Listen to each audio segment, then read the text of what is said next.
Hello friends, ನಾನು ಈ ದಿನ ಕ್ಯಾಬೇಜ್ ಪಲ್ಯ ಮಾಡೋದನ್ನು ತೋರಿಸ್ತೀನಿ ನೋಡಿ ಫ್ರೆಂಡ್ಸ್.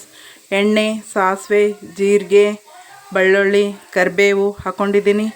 ಅದೆಲ್ಲ ಕೆಂಪಾಗಿದೆ. ಇವಾಗ ನಾನು ಹಸಿಮೆಣಸಿಕಾಯಿ ಪೇಸ್ಟನ್ನು ಹಾಕೋತಾ ಇದ್ದೀನಿ.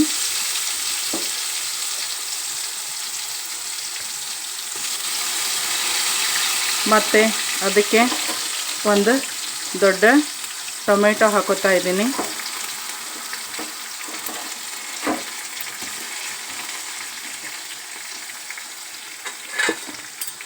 ಇದನ್ನು ಈ ರೀತಿ ಸ್ವಲ್ಪ ಕೆಂಪಗಾಗಬೇಕು, ಬಾಡಿಸ್ಕೋಬೇಕು. ಸ್ವಲ್ಪ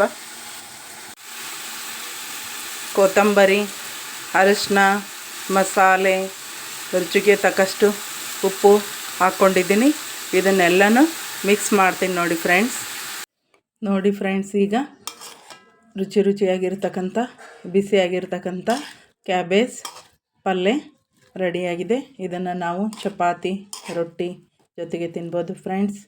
ಈ ಒಂದು ವಿಡಿಯೋ ನೋಡಿ ಲೈಕ್ ಮಾಡಿ, ಶೇರ್ ಮಾಡಿ, ಸಬ್ಸ್ಕ್ರೈಬ್ ಮಾಡಿರಿ. Thank you friends. ಮತ್ತೊಂದು ವಿಡಿಯೋದೊಂದಿಗೆ ನಾನು ಭೇಟಿ ಆಗ್ತೀನಿ ಫ್ರೆಂಡ್ಸ್. Thank you.